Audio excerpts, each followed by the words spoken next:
এবং চিকিৎসা পেশার প্রতি আপনাদের যে নিষ্ঠা, বাংলাদেশ জাতীয়তাবাদী দলের আদর্শে আপনারা আকৃষ্ট করবেন, যারা জনাব তারেক রহমানের নেতৃত্বে আন্তরিকভাবে কাজ করবে। তো সেই জায়গাটি আমাদের চিকিৎসক ভাই বোনরা যারা আছেন আপনারা তৈরি করবেন। আমরা যারা রাজনীতিবিদ আছি আমরা আপনাদের পেছনে আছি।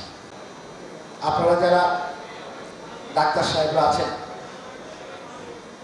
সিনিয়র ডাক্তার ছাড়া বাকিরা আমাদের সহকর্মী বন্ধু, অনেকে আমাদের বয়সে ছোট, আপনাদের প্রতি আমার একটা বিশেষ অনুরোধ থাকবে যে ডাক্তার হিসেবে আপনার পেছনে মানুষ আপনার সম্পর্কে কি ধারণা পোষণ করে এটি দয়া করে একটু খুঁজে দেখবেন। এই জিনিসটি শুধু রাজনীতিবিদদেরই খোঁজার বিষয় না, ডাক্তার সাহেবেরও খোঁজার বিষয়। মানুষ আপনাকে কতটুকু ভালোবাসে, আপনি চিকিৎসা দিয়ে যদি মানুষের ভালোবাসা অর্জন করতে পারেন তাহলে আপনার জীবন শুধু সার্থক না, অনেক উন্নত মানের জীবন বলে আমাদের কাছে মনে হয়। আল্লাহ রাব্বুল আলামিন বড় জীবনে ওইটার পুরস্কার দান করবে।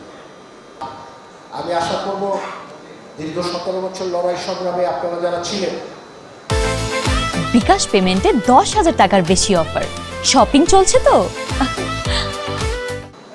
সংখ্যাটা খুব বেশি নয়, এই সংখ্যা দিয়ে আগামী দিনের যে সংগ্রাম সেই সংগ্রামটি পার করা যাবে না। আপনাদের আচরণ, ব্যক্তিত্ব, সততা এবং চিকিৎসা পেশার প্রতি আপনাদের যে নিষ্ঠা, সেই জিনিসটি দিয়ে অন্যান্য চিকিৎসকদেরকে বাংলাদেশ জাতীয়তাবাদী দলের আদর্শে আপনারা আকৃষ্ট করবেন, অনুপ্রাণিত করবেন এবং এক জায়গায় নিয়ে আসবেন, যাতে করে চিকিৎসক পেশার বা সংশ্লিষ্ট মানুষদের একটি বড় অংশ আমাদের বর্তমান প্রধানমন্ত্রী জনাব তারেক রহমানের স্বাস্থ্য সেক্টর নিয়ে যে স্বপ্ন, প্রত্যেক মানুষের ঘরের দ্বারগোড়ায় স্বাস্থ্যসেবা পৌঁছে দেওয়ার যে স্বপ্ন, সেই স্বপ্ন বাস্তবায়ন করতে গেলে আমাদের অনেক মানুষ দরকার যারা জনাব তারেক রহমানের নেতৃত্বে আন্তরিকভাবে কাজ করবে, মানুষের কল্যাণের জন্য আন্তরিকভাবে কাজ করবে। তো সেই জায়গাটি আমাদের চিকিৎসক ভাই বোনরা যারা আছেন আপনারা তৈরি করবেন। আমরা যারা রাজনীতিবিদ আছি আমরা আপনাদের পেছনে আছি, আগেও ছিলাম, এখনও আছি, সবসময় থাকবে। আমাদের অনুরোধ থাকবে শুধু আপনারা মানুষের দুঃখ দুর্দশার জায়গা থেকে আপনাদের দৃষ্টি সরাবেন না।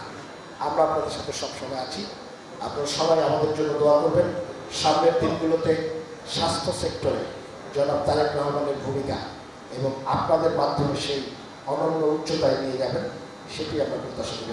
সকলকে ধন্যবাদ। আসসালামু আলাইকুম রহমতুল্লাহ। বাংলাদেশ জিন্দাবাদ।